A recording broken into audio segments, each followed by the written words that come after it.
students. Today I am going to explain you the first chapter of history. Earlier in SST we have completed one chapter of geography. Now we'll going to study the first chapter of history, and the name of the chapter is the medieval period in India.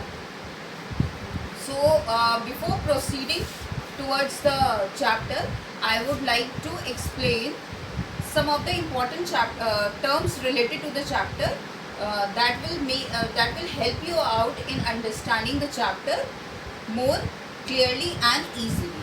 So let's take a look. The first important term is cartographer. Now what is the cartographer?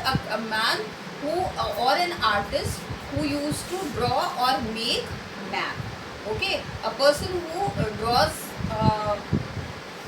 who is skilled in drawing or making map. Okay, so that person is known as cartographer. Now the another term is chronicler. Now who is a chronicler?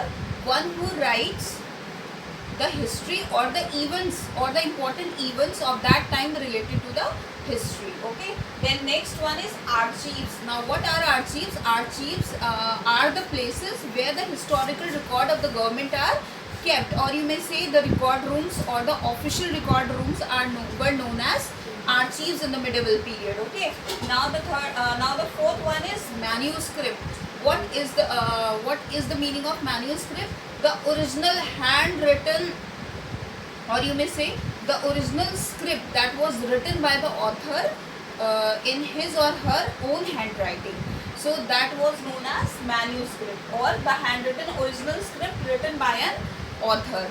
Okay, so now let's take some other important terms.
another important terms are habitat. What is a habitat? The living condition of any species is known as habitat. Then again, another term related to this chapter which will help you understand this chapter more clearly is patron. So what is a patron? A person who provides supports with money and mental boost up. Mental boost up means to give encouragement or moral support to whom? To an artist, to a craftsman, or a learned man, or a noble. Then the other important term is jati. What is a jati? Jati is a subcaste. The caste is again divided into subcaste, and which is defined on the basis of subcaste can be identified on the basis of the status or one's profession. What is the occupation of that particular person? Okay. Then region.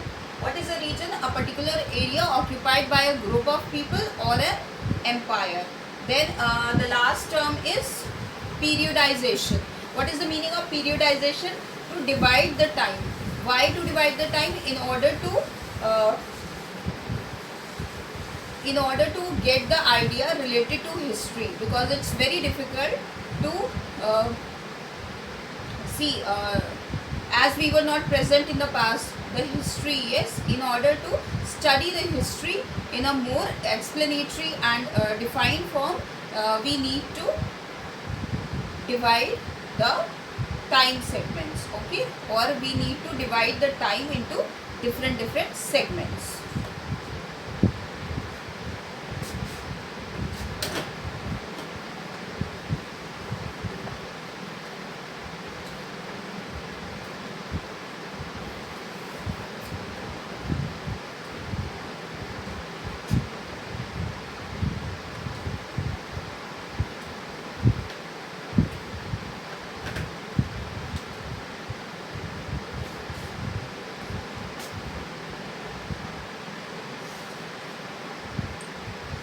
So now, as I have told you in my previous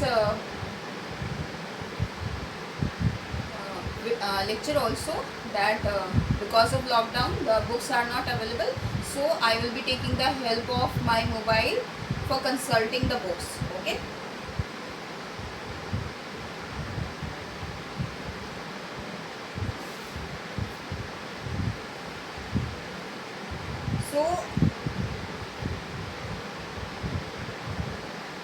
So yes, now the term, yes, as the name suggests, the medieval period in India. So first of all, we should know which period is known as the medieval period.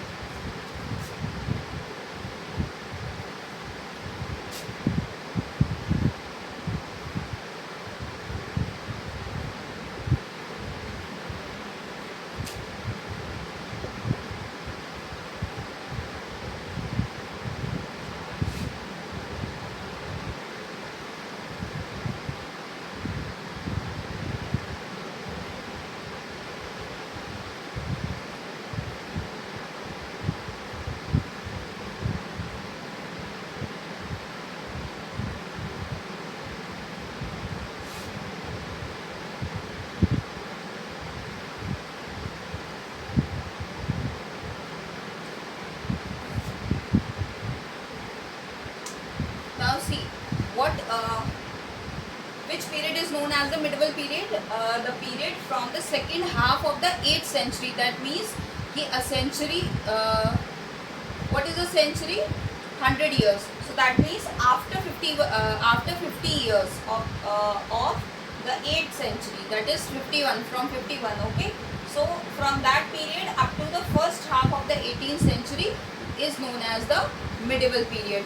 Now there were certain important terms.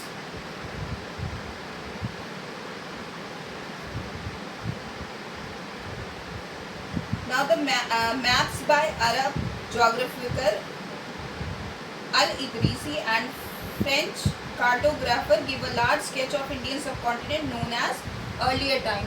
So सबसे पहले जो India का idea दिया था, सबसे पहले जो map बनाया था वो किसने बनाया था? एक अरब के जोग्राफर थे और एक फ्रेंच कार्टोग्राफर थे। अभी मैंने आप लोगों को एक्सप्लेन किया कि कार्टोग्राफर कौन होते हैं। वो पर्सन जो मैप बनाते हैं, जिनके पास स्किल होती है मैप बनाने की या ड्रॉ करने की, उन्हें हम कार्टोग्राफर कहते हैं। ठीक है, तो उन्होंने सबसे पहले जो है इंडियन सबकॉन्टिनेंट का सबसे बड़ा एरिया को सबसे पहले स्केच किया था और उसके बारे में बताया था। फिर अब आता है आपका new and old terminologies. That means कि पहले क्या था और बाद में कैसे कैसे चेंज होता गया। Let us see. So historical record exist in a variety of languages. That means कि जो पहले के मिडिवल पीरियड में जितने भी पहले के रिकॉर्ड्स थे वो बहुत सारी लैंग्वेजेस में हमारे पास अवेलेबल हैं। एक टर्म है हिंदुस्तान। ओके, सो ये जो सबसे पहले ये वाली जो टर्म थी हिंदुस्तान, ये सबसे पहले किसने मेंशन करी थी? मिनहाज सिराज। ये कौन थे? ये एक क्रॉनिकलर थे। मैंने आपको बताया क्रॉनिकलर कौन होते हैं? जो हिस्ट्री के बारे में लिखते हैं या important events related to that time if it is of historical importance, तो उन्हें नोट डाउन करते हैं, उनको हम क्रॉनिकलर बोलते हैं। तो उन्होंने क्या लिखा था? उन्होंने पर्शियन में लिखा था for areas around Punjab and Haryana. ये हिंदुस्तान जो टर्म थी सबसे पहले जो मिनहाज सिराज ने सबसे पहले इस चीज़ को पॉइंट आउट किया था और उन्होंने अकॉर्डिंग टू मतलब पर्शियन में लिखा था। और हिंदुस्तान का मीनिंग क्या बताया था कि जो एरिया पंजाब और हरियाणा को कवर करता है उसको क्या कहते हैं? हिंदुस्तान। फिर and the lands between Ganga and Yamuna. और क्या था कि जो लैंड गंगा और यमुना के बीच में है, दैट मीन्स कि हिंदुस्तान का meaning according to Minhaj Siraj क्या था? ये सबसे पहला मीनिंग क्या था कि जो एरिया पंजाब और हरियाणा के बीच में है और जो लैंड गंगा और यमुना के बीच में है। So Babur used Hindustan to describe the flora and fauna and the culture of inhabitants of the subcontinent. अब यहाँ पे अभी हम अभी जैसे मैंने आपको टॉपिक बताया new and old terminologies. That means कि पहले मीनिंग किस तरह से चेंज होते गए एक ही वर्ड के। अभी मैंने आपको हिंदुस्तान का मीनिंग बताया, जो लैंड है किसका? पंजाब और हरियाणा को कवर करता है और जो लैंड गंगा और यमुना के बीच में है। अब बाबर जब आए तो उन्होंने इसका मीनिंग चेंज कर दिया। उन्होंने ये बताया कि हिंदुस्तान का मीनिंग क्या है? Flora and fauna. फ्लोरा क्या होता है? All the plants, flowers and everything. Fauna क्या होता है? Wild life, the animals. ठीक है, and the culture of inhabitant of the sub continent. और उन्होंने बताया कि जो कल्चर है इस सब कॉन्टिनेंट का, इंडिया का, वो सब चीज़ें ये सब चीज़ें मिला के क्या बनता है? हिंदुस्तान बनता है। अब आता है 14th सेंचुरी पोएट अमीर Khusro use the word Hind. जो 14th सेंचुरी के जो पोएट थे उन्होंने बताया कि उनका नेम क्या था? अमीर खुसरो। उन्होंने एक वर्ड दिया हिंद।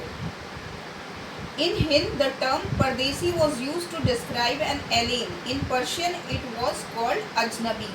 तो हिंद में एक वर्ड था परदेसी। परदेसी का अगर हम अपने इस टाइम के टर्म में अगर हम बात करें तो हम परदेसी या अजनबी इनको क्या बोलते हैं? मतलब स्ट्रेंजर्स, जिन्हें हम पहले से नहीं जानते या हम किसी को जिनको हम पहली बार मिलते हैं। ओके,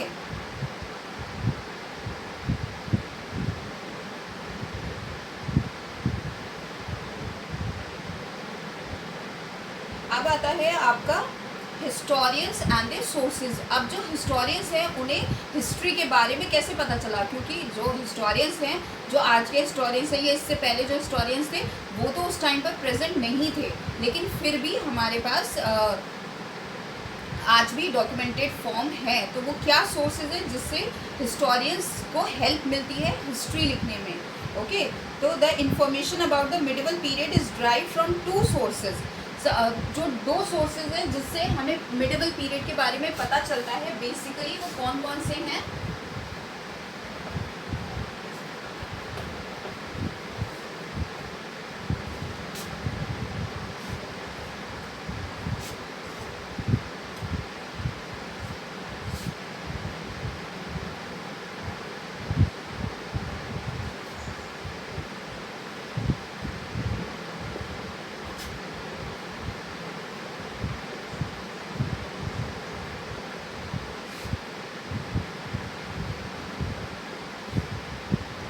बेसिकली जो दो सोर्सेज हैं हिस्ट्री जो हिस्टोरियंस को हेल्प करते हैं वो कौन से हैं?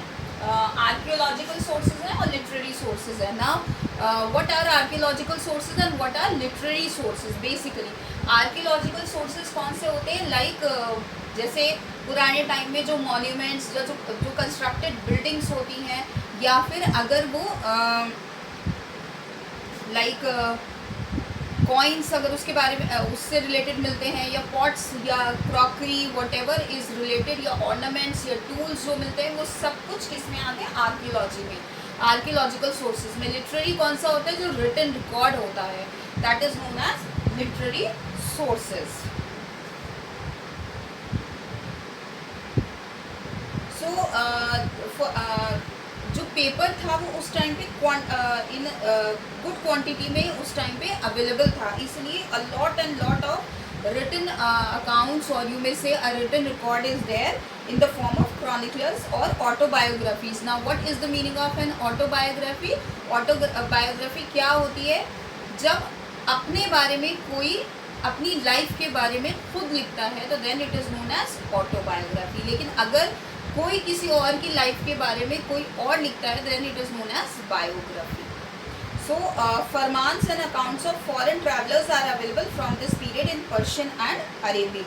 नाउ अब क्या है कि बहुत सारे पर्शियन और अरेबिक ट्रैवलर्स थे जो हमेशा इंडिया में आते रहते थे, और उन्होंने अपने जो अकाउंट है, उन्होंने जो अपना रिकॉर्ड बनाया है, उससे भी हमें बहुत सारी चीज़ों का पता चलता है. नाउ अब आता है आपका new social and political group. तो new social and political group में क्या क्या चीज़ें आ जाएंगी?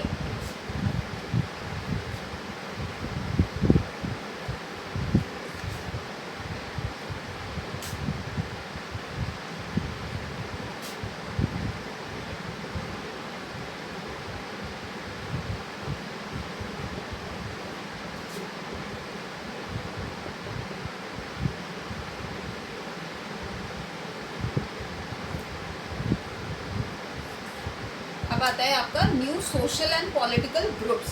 अब न्यू जो पॉलिटिकल ग्रुप्स थे, the study of the 1000 years between 700 and 1750 is a huge challenge to historian, largely because of the scale and variety of development that occurred over the period. That means कि इस time में इस वाले जो हमारा topic है इसके अंदर वी विल स्टडी कि कौन कौन से न्यू सोशल ग्रुप एमर्ज हुए, पॉपुलर या फेमस हुए, या जिन्होंने बहुत इम्पोर्टेंट काम किए, जो आज भी हमारे पास एज अ रिकॉर्ड है. Even political groups also. Okay, so सबसे पहले सबसे ज़्यादा डिफ़िकल्ट जो था वो क्या था? सबसे ज़्यादा डिफ़िकल्ट जो था वो स्टडी किस चीज़ की थी? 700 से लेके 1750 ईयर्स तक. ये एक हिस्टोरियंस के लिए एक बहुत बड़ा चैलेंज था, क्योंकि इस बीच में, इस मिडिवल पीरियड के बीच में बहुत सारे डेवलपमेंट हुए जो बहुत बड़े बड़े स्केल पर थे, and that were very very important also. And it was a period of great mobility also. Means ये वाला जो पीरियड था ये बहुत ज़्यादा चेंजेस लेकर आया था. One such group of people was Rajput. एक इम्पॉर्टेंट ग्रुप इस टाइम पर, मिडिवल टाइम पे जो एमर्ज हुआ था, बेसिकली वो कौन सा था? राजपूत ग्रुप था. और जो अदर ग्रुप थे, जो वॉरियर ग्रुप्स थे, वो कौन कौन से थे? Maratha, Sikhs, Jat, Ahoms and Kayastha. Throughout the period there was a gradual clearing of forest and the extension of agriculture. So that means कि पूरे इस पीरियड में सबसे इम्पॉर्टेंट एक्टिविटी जो थी रिलेटेड टू द ऑक्यूपेशन वो क्या था? Continuous the forest were being cleared up. मतलब फॉरेस्ट को कंटिन्यूसली क्लियर किया जा रहा था धीरे धीरे धीरे, और वो जो लैंड क्लियर हो रहा था उसको किसके अंदर लेकर आया जा रहा था? एग्रीकल्चर में. ओके, सो जिससे क्या था कि एक्सपेंशन होता या एक्सटेंशन हो रहा था किसका? एग्रीकल्चर का. So challenges in their habitat forced many forest dweller to migrate. अब हमें पता है कि बहुत सारे लोग आज भी फॉरेस्ट में रहते हैं, वो उनका नेचुरल हैबिटेट है. ओके, तो इसकी वजह से जो कंटिन्यूस कटिंग हो रही थी, उन्हें हम बेसिकली नोमैडिक पीपल कहते हैं, जिनका कोई पर्टिकुलर एक परमानेंट कोई हैबिटेट नहीं होता है. वो they use to move from one place to another in search of food and water. Okay, तो वो जैसे जैसे उनका जहाँ जहाँ उनका लाइक फॉर एग्जांपल अगर वो एक जगह रह रहे हैं और वहाँ पे उनके सोर्सेज ऑफ फूड या फिर वाटर ख़त्म हो जाता है, तो वो फिर उस जगह को छोड़ के आगे चले जाते हैं। ओके, तो that is why they are not having their permanent shelters and hence they are known as nomadic people. Okay, तो जब और वो ज़्यादा कहाँ पे रहते हैं, फॉरेस्ट में रहते हैं। तो जब कंटिन्यूस कटिंग्स हो रही थी ट्रीज़ की और फॉरेस्ट क्लियर हो रहे थे, तो उसकी वजह से क्या हो रहा था कि जो फॉरेस्ट ड्वेलर्स थे, जो लोग फॉरेस्ट में रहते थे, वो कंटिन्यूसली मूव कर रहे थे, माइग्रेट कर रहे थे। Then, as society became more differentiated, people were grouped into jatis or subcaste and ranked on the basis of their background and their occupation. अब क्या हुआ था कि जो सोसाइटी थी अब बहुत ज़्यादा डिफ्रेंशिएट होती जा रही थी, क्योंकि लोगों को जो है ना जातीज़ में और सब जातीज़ सब कास्ट में उनको रैंक किया जा रहा था। कैसे, जैसे मैंने अभी आप लोगों को बताया था, on the basis of their background की वो किस बैकग्राउंड से आए हैं, या फिर and also on the basis of their occupation.